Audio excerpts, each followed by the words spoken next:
अस्सलामुअलैकुम वरहमतुल्लाहि वबरकातुह। उम्मीद करता हूँ कि आप सभी खैरियत से होंगे। अल्लाह पाक आपको सलामत रखे, खुश रखे और आबाद रखे। तो आइएगा, आज मैं आपकी खिदमत में उन हजरात के लिए ऐसा हकीमी नुस्खा पेश करने के लिए जा रहा हूँ जिन्होंने गलत दोस्तों के साथ में रहते रहते और उनकी संगत में आकर के हस्त मैथुन करना शुरू कर दिया, मुश्तजनी करना शुरू कर दी। यहाँ तक के 5 साल, 10 साल, 15 साल हस्त मैथुन करते करते गुजर गए। जब जवानी जब मुकम्मल होने को आई तो समझ में आया कि अब ये हमारे लिए कितनी बड़ी नुकसानदेह चीज़ है। बहुत सारे लोग शादी से पहले भी और शादी के बाद भी, कभी कभी तो बहुत सारे लोगों के साथ में ऐसा भी हुआ कि जो उनकी जवानी थी उन्होंने बहुत ज़्यादा हस्त मैथुन किया तो उनके गालों में गड्ढे पड़ गए, आंखों में गड्ढे पड़ गए और यूं समझिएगा कि चेहरे पर झुर्रियां पड़ने लगी, काले काले निशानात और धब्बे आ गए।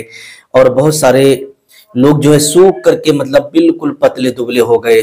तो जिनको ये लत लगी और जिनको ये आदत जिनसे नहीं छूटी तो समझो वो बर्बाद हो गए और उनकी सेहत भी नहीं बन पाई। अब अगर आपके साथ में भी ऐसा हुआ है तो प्लीज आज के बाद तौबा कर लेना अल्लाह की बारगाह में कि अल्लाह आज के बाद हम ये गुनाह कभी नहीं करेंगे। क्यों?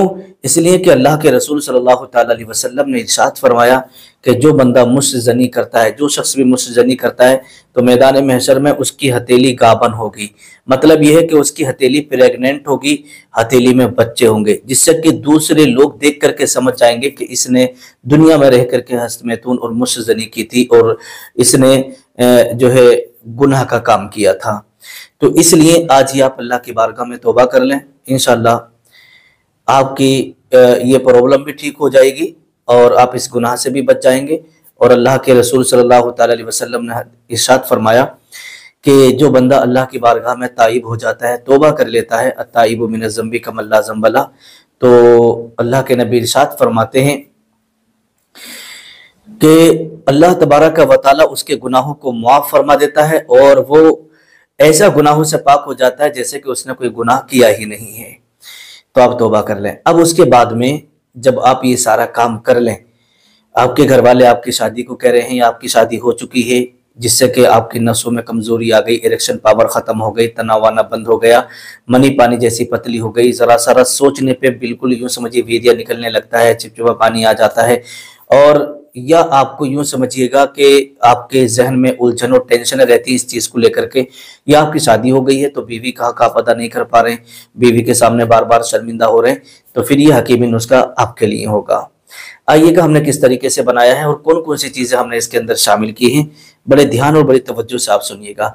सबसे पहले आप इसके अंदर लेंगे मगज़े फुंदक 1 तोला, उसके बाद में बहमन सुर्ख और सफ़ेद 2-2 तोला ले लेंगे, और साद कोफ़ी 1 तोला, तुख्म जोज़ मासिल 3 तोला, जंजबील 1 तोला, दारचीनी ये आपको लेना 3 तोला, अकरकरा ईरानी 1 तोला, जोज़बो 1 तोला, लौंग 1 तोला और मस्तगी रूमी 3 ग्राम, बसबासा 1 तोला, मगज़े बादाम 1 तोला, मगज़े पिस्ता 1 तोला, जड़ असगंध 2 तोला, ज़ाफ़रान जो है इसके अंदर 12 ग्राम लेना है, और ये मरवरीद ख़ास 3 माशा, अंबर अशब 5 ग्राम, सफ़ूफ जवाहर 12 ग्राम और माया शुत्र अरबी ये आपको लेना है 10 ग्राम, शहद खालिस तमाम दवाओं से दुगनी मिकदार में आपको ले लेना है।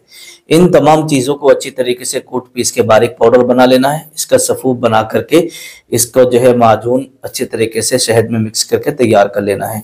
फिर रोज़ाना सुबह और शाम आधा चम्मच नीम गर्म दूध के साथ में आपको इस्तेमाल करना है। अब अगर मैं तो आपको यही मशवरा दूंगा, ये देखिएगा 150 साल पुराना हकीमी नुस्खा है।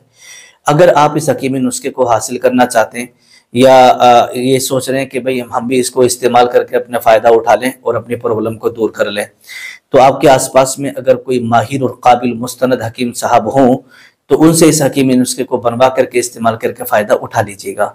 फिर भी अगर कोई हकीम साहब आपको ना मिले तो मैंने अपना कॉन्टेक्ट नंबर वीडियो में दे रखा है, इस पर कॉल करके बड़ी आसानी से आप पूरे इंडिया में कहीं भी किसी भी जगह इस हकीमी नुस्खे को आप मंगवा सकते हैं और बड़ी हिफाजत के साथ आप तक इंशाअल्लाह पहुंचा दिया जाएगा। अस्सलामु अलैकुम वरहमतुल्लाहि वबरकातुहू।